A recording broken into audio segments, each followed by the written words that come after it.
my sense is fantasy is one of the first coping strategies that we develop as children. And it doesn't matter if we're male or female. Fantasy is a combination of magical thinking and reality. In fact, in order for a fantasy to be powerful, there has to be some reality in it. But that magical thinking piece is this idea of if this thing would happen, then everything would be okay. I often say that every fantasy is a rescue fantasy. I want to be rescued from something and I want to be rescued to something. And so when we're thinking about our fantasies and interrogating our fantasies and being curious about our fantasies, that's one of the questions that we're going to ask. If this thing could happen, what is it that I believe it would rescue me from? What would I believe it would rescue me to?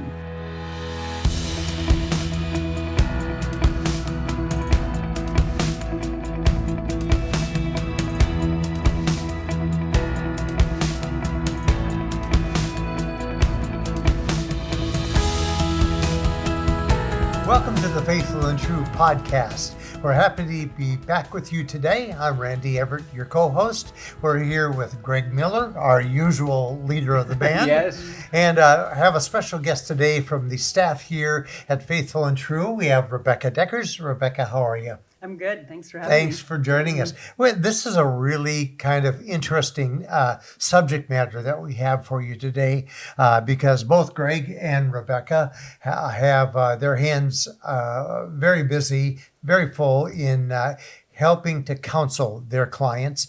And so, Rebecca, tell us how you came about posing these questions to some of the women that you help.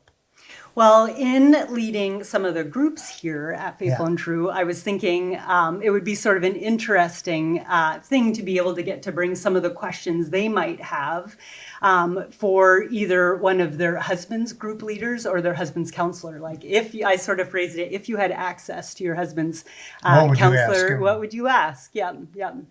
Well, that should be a lot of fun, very interesting, and Greg has got all kinds of experience to help us answer those questions. So, Greg, I'll turn things over to you. Yeah. Well, I just want to affirm what a great approach that, as we're looking for topics here for the podcast, that to go actually to our clients and kind of talk to them and ask them, what are you curious about or what are you interested in? And in this approach, it's this idea, like you said, that if the wife could ask the husband's therapist or counselor anything, what would they want more information about? And then my understanding is you got several responses to that. I got a lot. Yes. So we know that there's a lot of interest and curiosity. Yes. And so let's just start with some of the questions that you came up with. And just to let you know, because of the number that you got, we're going to be doing 2 podcasts using this approach. Yeah.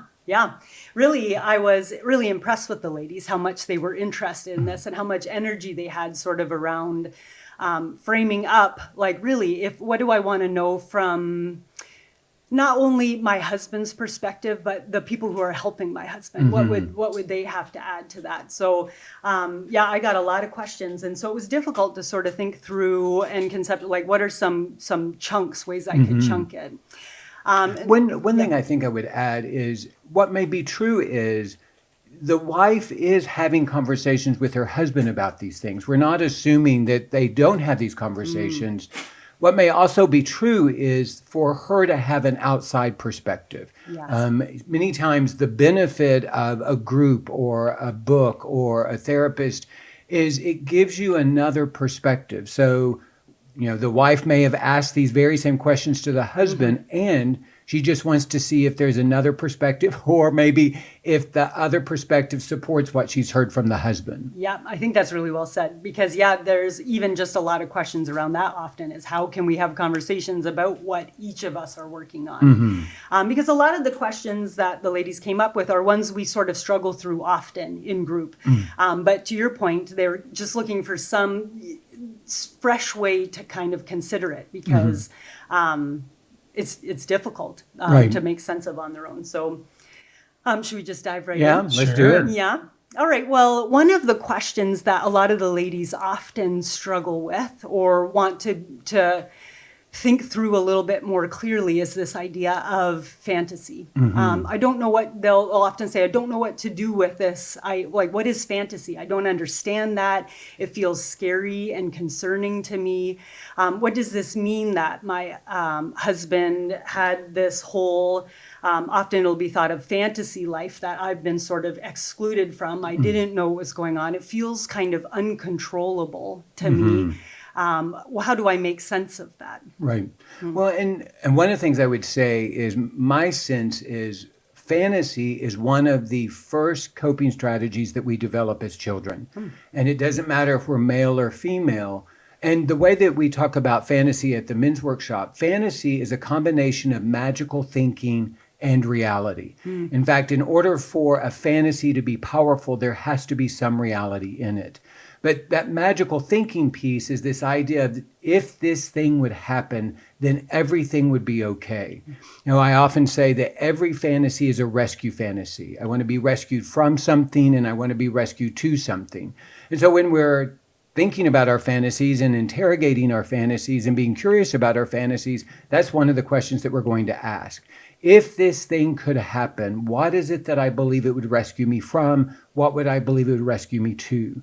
A part of fantasy is also imagination. And again, as children, many times we are limited in our geographic ability to escape, but we learn early on that we can escape into our thinking, into our creativity, into our imagination. So I often talk about little boys that can spend hours playing with cars, pretending they're winning a NASCAR race, or they're out shooting hoops, pretending they just won the NBA finals.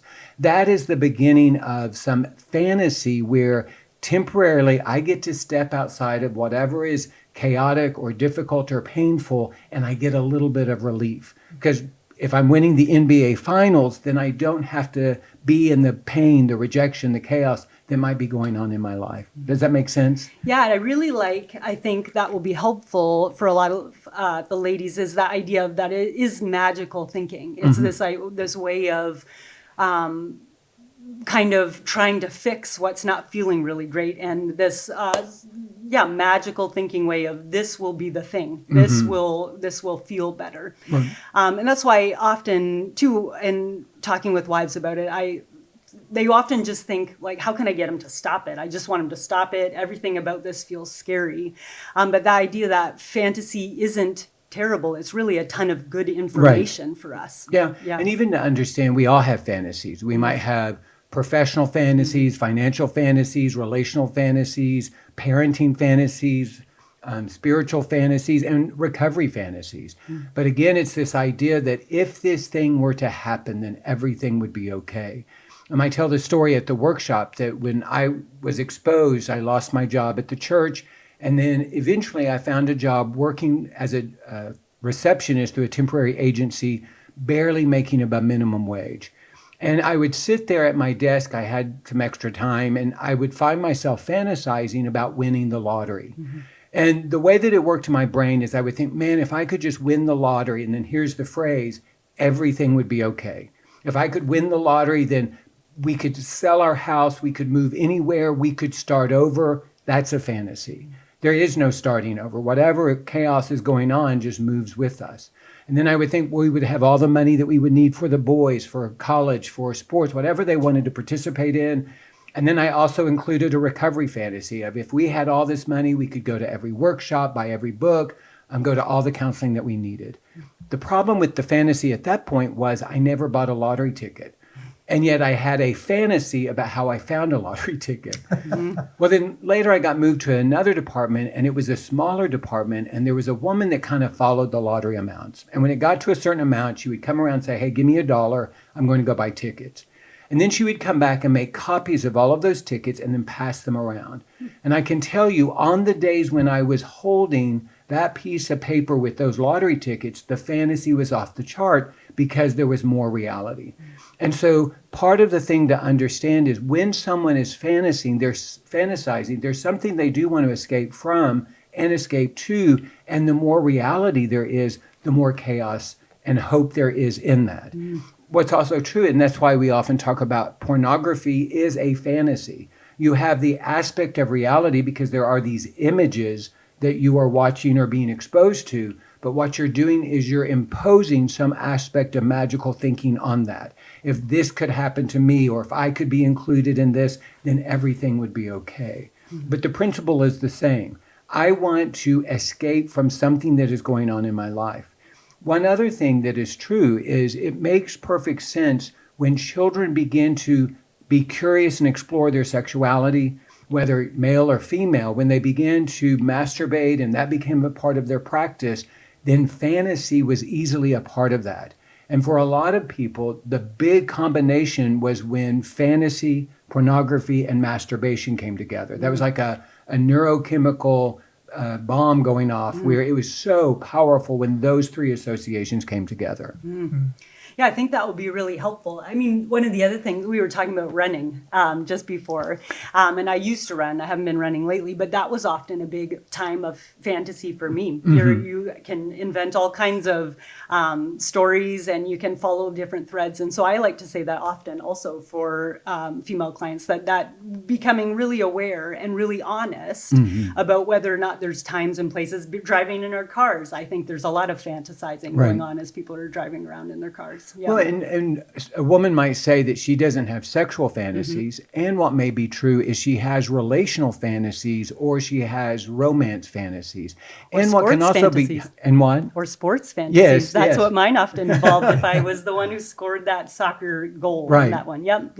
And so I think part of it is, if a wife were ever to say, well, I would never have a sexual fantasy, that could be true.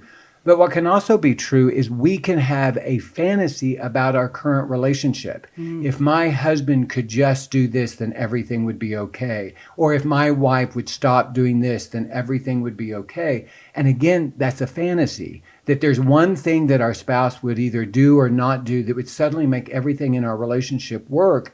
That's part of the chaos that is created in the fantasy. There isn't that one thing. And there is a vulnerability when we see these romantic comedies. It reinforces this idea that if we find the right person and we go through some silly struggles and then we stumble into love at the end, then that's the kind of relationship that's going to be sustainable, and then everything would be okay. So again, we just need to understand you may have never had a sexual fantasy. And yet there may be other ways, sports fantasies, money fantasies, professional fantasies. And again, for a lot of people, it's a family fantasy or a parenting fantasy or a marriage fantasy. But it's a little bit of reality and magical thinking. That's what's making up the fantasy. And so then for a wife to feel like, I know that for a lot of the wives I work with, how can I feel safe with that then? I don't know how to phrase that up there, but just how can I understand that my husband's taking charge of that? And I think that's where it feels kind of nebulous. This is all happening inside his mind. I can't tell what's happening. Well, and that let's just validate that. That is what is true. That when something is happening in our brains and it's our thoughts, our images, unless we share them with somebody else, we can hoard them and keep them to ourselves. And so, for the wife who says, I never knew this was going on, it could be a significant revelation because there was no reason for her to know that that was going on. What I would say to the man is that he become more intentional to be aware of his fantasies. As soon as that initial thought happens, that he's able to name, okay, maybe I'm not fantasizing yet, but I'm certainly going in that direction. Or if he becomes aware that he is escaping into some alternative reality, using his imagination, combining it with some reality to create some fantasy solution, that he names that. And one of the things that I would say is, and it's important that he names it to his community.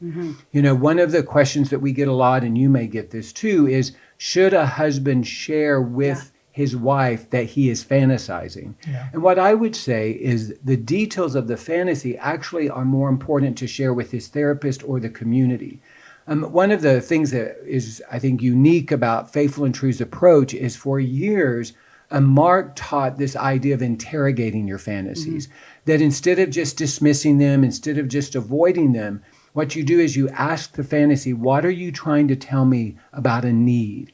We believe that triggers and fantasies are a messenger from our soul talking about a legitimate need that we have that maybe we have just sexualized and associated with this particular fantasy. And so if I'm fantasizing, to ask that question, okay, in this moment, what am I needing? What does this fantasy represent? And I often tell men the details of the fantasy are important, not because of the idea of the details are important in of themselves. It's what they represent. It's getting in there and being curious. If I'm fantasizing, why do I always fantasize about this kind of experience? Or if I'm fantasizing, why is this particular detail really important to me? Well, it's that detail represents something. It's the meaning and message behind that. If you've heard me speak very much, one of the things you've heard me say is pornography is not powerful. Pornography are just images. What makes pornography powerful are the meanings and messages that we impose or associate with that. Same thing with the fantasy.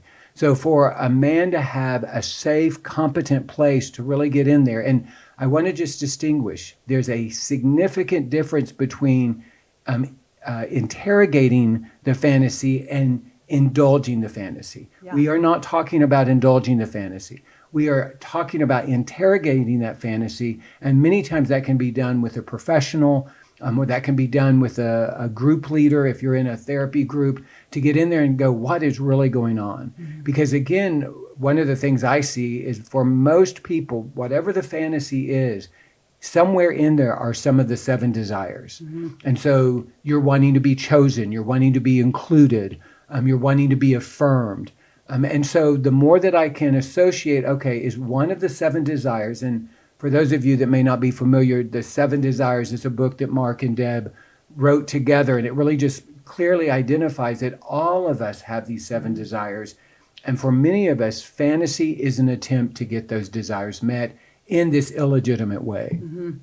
And I think a lot of the wives will connect with it because we do a lot of talking about just emotions, feelings, and that for a long time we've sort of shaken our finger at certain emotions and just been sort of like, I don't want to feel resentment, I don't want to feel anger, and just tried to shove it away instead of, like you're saying, interrogating that feeling, learning all the information. And I hope in some ways that helps women feel more confident in that idea of not just trying to stop fantasizing. Right. But really, there's just so much rich information with interrogating. And if I can understand that we've been doing this since childhood. Yeah. Really, this is one of the first coping strategies that we developed when life got difficult or overwhelming. And so part of it is, if I've been doing something for a long time, it is going to take a lot of intentionality and energy in order to begin to change the pattern. And so it'd be great if we could automatically stop these things, but that's not the way that it works. And so part of it is for a husband to clearly communicate what is his strategy when he begins to fantasize, for him to understand what are some of those triggers. Maybe for some men it's anxiety. And so when they're in a stressful situation, they try to escape their anxiety through some sort of fantasy. I think a huge one for many people is grief. When we start moving towards our grief and our hurt and our pain, we just don't want any part of that. And so we can escape the grief, the hurt, and the pain through some sort of fantasy. And so it's not going to happen overnight, and it's going to take a lot of intentionality and effort. And the clearer the man can be in communicating that to his wife, here's my strategy, and then here's how I'm handling it. The other piece, though, is what I do think is helpful for a spouse to share with their partner is, what am I learning about myself? Yes. Yeah. And so if, an example that I would use is, let's say I have a big meeting this afternoon, and I'm not ready for it. Maybe I'm a salesperson and my numbers aren't that great, and I know that my boss may come after me for that. Or maybe there was a project that's just not completed and this was the deadline, and I just have some apprehension going into that meeting. Well, I'm thinking about that meeting and I'm not even aware of it, but I suddenly start thinking about some other thing that takes me away from that meeting. It doesn't necessarily have to be sexual. It can be being on the beach in Hawaii. It could be hiking in the mountains. It could simply be sitting at my favorite stadium watching my team play. But I find myself doing something to avoid this thing that I'm dreading. And a lot of times, one of the ways to kind of enter into the conversation with yourself is to ask, if I'm fantasizing, what am I dreading? Because there may be something in front of me that I'm dreading that's moving me towards fantasizing. That's a good question. Yep. And Mark also addressed the subject of fantasy with his book, Taking Every Thought Captive. As you gave a nice pitch for 7 Desires, and if people are out there looking for resources that will help them reach this understanding that you're communicating there, that can be a useful one. Right. One thing I would also say is I'm regularly encouraging people in their journey of recovery to move away from shame and into curiosity. Be curious about why you're doing what you're doing. Be curious about where you began to do this, where you learned this. And one of the things that we talked about is, what does a wife do when she is told her husband's fantasy, or she does discover the exact nature of the pornography? I hear stories of wives who come across the history, click on the link, and begin to see what the husband is looking at. And immediately what she begins to feel is disgust. Yeah. And that is just a very painful place to be, to recognize that your spouse is doing something that historically, currently, you feel disgust by. And one of the things that I think is helpful is when I begin to say to myself, this isn't defining of my spouse, that this isn't who my spouse is. This is a part of his story, and there is a reason why he's drawn to this. And the more that he can understand that reason, the more free he can be from it. But this isn't his identity. I often say to the men that our choices don't define us, that who I am is the beloved God, beloved Son of God. That's what defines me. My behavior doesn't define me. And if I believe there's a reason why I do what I do, there's a reason why I'm drawn to what I'm drawn towards, and it does come from my story, it becomes my responsibility to get in there and figure out, what does this represent? Why am I drawn to this? And I do believe that, a lot of times a wife may have contempt or disgust towards the husband or the husband's behavior. I know that men do too, that they have disgust that they looked at this thing.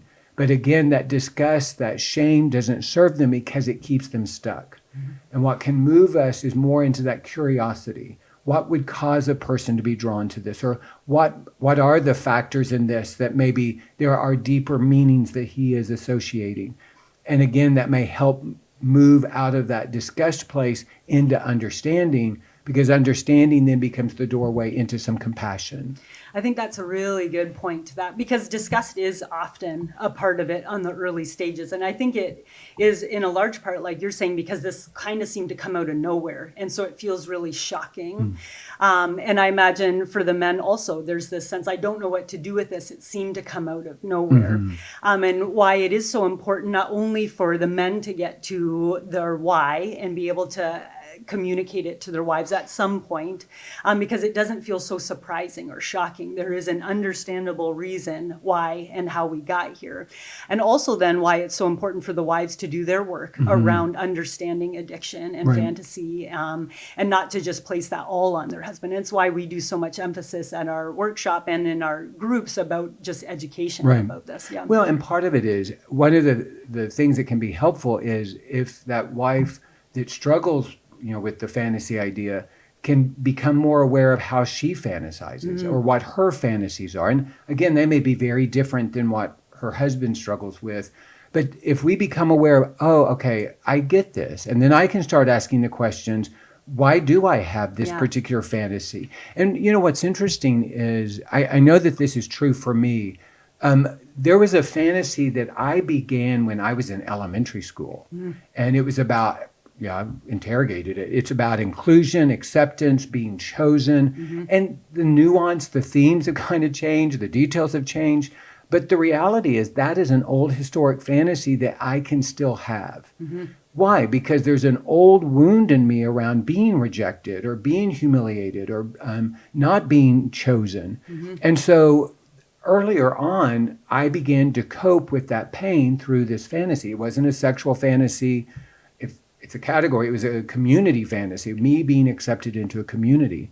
So part of it is maybe a wife asks, is there a reoccurring fantasy that I've had around relationships, friendships? You know, we know that just like for men, there can be a lot of pain and rejection and hurt in childhood, and that's true for women also. And just like men have access to fantasy for relief, so do women. Right. Yeah. I'm really glad that we predetermined that this would be a 2-podcast series because question number 1 turned into, we put a quarter in them and look what happened, So I'm looking forward to part 2 of this. We're so glad that you're here with us. Can I say one more thing? Well, okay. I will also say this, that for men who do find that fantasy is one of their primary coping strategies, that it is going to take a lot of transparency on their part to get in there and understand, because it happens in a moment. And, you probably heard me talk about, there are 4 things that I think are necessary for emotional and spiritual growth. The first one is self-awareness. The second one is transparency. The third one is ownership. And the fourth one is intentionality. And all 4 of those are really essential if I'm going to change this coping strategy. And so I've got to be self-aware. I've got to be aware of when I'm fantasizing. I then need to be transparent with my safe community about that. I need to own, okay, I'm trying to escape something. What am I trying to escape? And then I have to be very intentional in order to move forward. So we do believe that there's hope. I don't have to be stuck in the old sexual fantasies and be on that, be in that chaos, that there is a way forward. And like Randy said, if this is something that you're aware of in your own life, the book, Taking Every Thought Captive that Mark read, is a great resource to begin to explore this. And if a woman is out there and she's questioning or has questions about her husband's fantasies, I would encourage her to read that book also. And those books are all available on our website, faithfulandtrue.com. Just click on the bookstore and you'll have access to ordering all of those resources. We'd like to thank you for joining us today. Rebecca, we thank you for being with us. We're going to tie you to your chair because we're going to follow this up with part 2 of this subject. But if you're listening to these great words of wisdom here from Rebecca and Greg, we hope that you will visit faithfulandtrue.com where you'll find lots of resources. We have over 400 podcasts similar to this one, and they have proven to be quite helpful to many, many people out there. We also have all the information and online registration capabilities with our 3-day intensive workshops. Every month we do the Men's Journey Workshop. And in fact, the one for August starts tomorrow, Yes, it does. Which brings Greg to our fair city again. But then on a quarterly basis, we do the workshop for women. And then we also have 2 different formats for the Couples Journey Workshop. And all that information can be found at faithfulandtrue.com. So we invite you to visit our website, visit those pages talking about the workshops.